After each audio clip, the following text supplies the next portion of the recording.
All right, welcome back. Hononegah, Algebra 1 we are skipping section 10.2, so going straight to 10.3.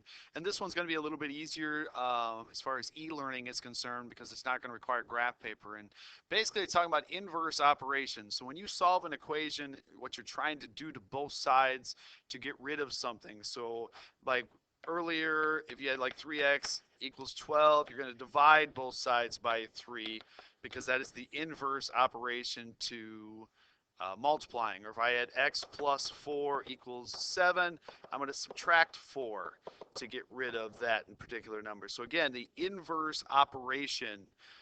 So basically what we're going to talk about today is how am I going to get rid of a square root? So if I had a square root and I want to get rid of it, the inverse operation is to actually square it. So you're going to square both sides in order to solve this. Now that gets a little tricky, and there are some things that we're going to have to talk about with this particular section because squaring both sides can be complicated. So here we go. Isolate the square root. So I'm going to subtract 5 from both sides and get 8. To get rid of the square root, I'm going to square both sides. Now, squaring does not require a plus and minus, kind of like last chapter we talked about that, but squaring both sides, x would equal 64. So again, isolating the square root is the first thing that I'm going to do. So I have to divide by -1, so I have the square root of x equals 3. Square both sides, x would equal 9. So again, isolate the square root and then square both sides. So next one, I'm going to subtract 3. Divide by 4. And I'm going to square both sides. X plus 2 equals 16. Still continue to solve. X would equal 14. So again, isolate the square root and then square both sides. Now, this is a U try. So again, if you want to pause this for a second, and then I'm going to do all of them. So welcome back. You should have tried all of those. So I'm going to square both sides and get 36. Add 7. Square both sides to x be 100. Subtract 15. Square both sides. So again, this should be checking your answers here. I still have to divide both sides by -1 to get the square root by itself, and then square both sides, you get 9. So again, you should have this should be checking your answers to see how you did. Now, new material. All right. Square both sides to get rid of the square root. Notice that you have a square root on both sides. Now, anytime you have a square root on both sides, you always have to double check that your answer is not considered extraneous. We'll get into that in just a second. Subtract x. Add 1. X is equal to 5. Here's all you have to ask yourself. If you plug 5 in, is that positive and is that positive? If the answer to that is yes, you're fine. Don't worry about it. This is a new one. How do I get rid of a cube root? Well, if I get rid of a square root by squaring, I get rid of a cube root by cubing. And that number is a little larger than what we're used to. Okay, 12 cubed is actually 1,728. So those of you that needed to pull out a calculator for that one, I know I did. Okay, 12 cubed. So add 2. So 1,730. Divide by 5. 342. So how do I get rid of a cube root? I cube both sides. So how do I get rid of a square root? I square both sides. So now solving this, I'm going to subtract n to be 4n. I'm going to add 1. You could have just subtracted 5n. That's fine. You're still going to get the same answer as 1/4. Now, again, ask yourself if you are getting a positive. The answer to that is yes. So you're fine. So always double check anytime you're. So now hit pause for a second.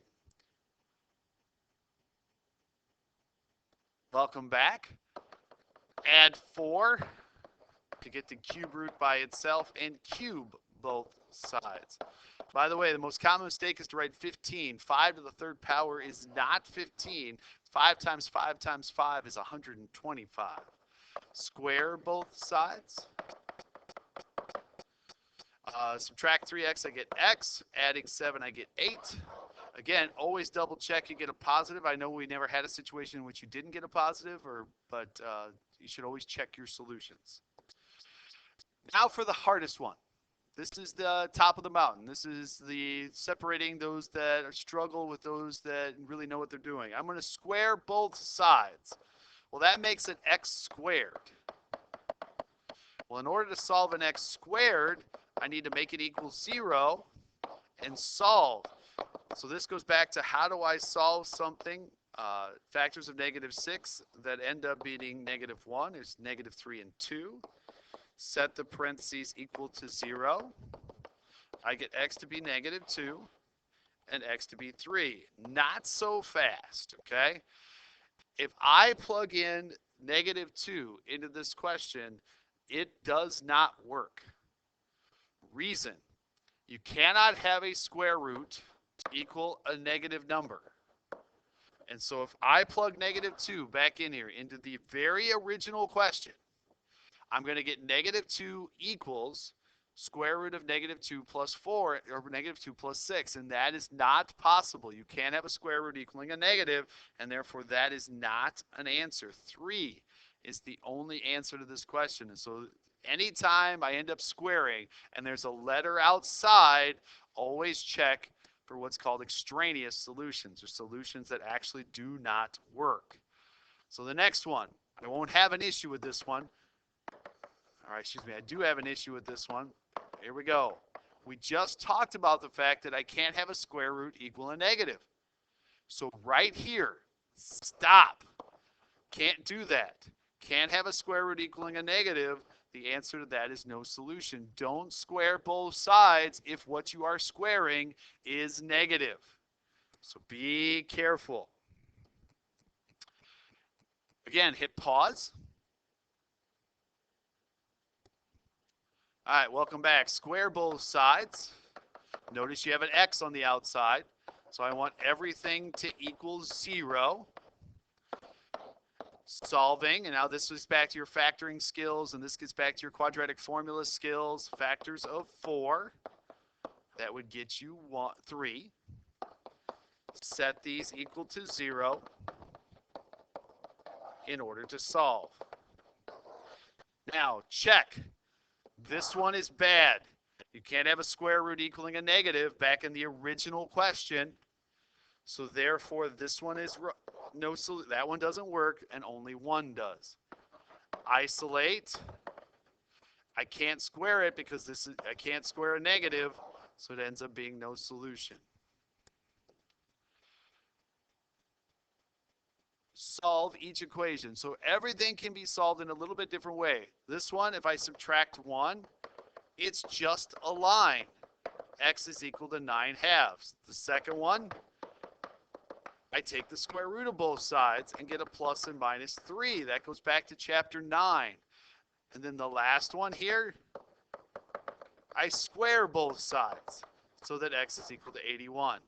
So extraneous solutions, when do they occur? They occur in which you end up getting a negative. So you can't have a square root equaling a negative. Do you ever get extraneous solutions with cube root? The answer to that is no, you do not.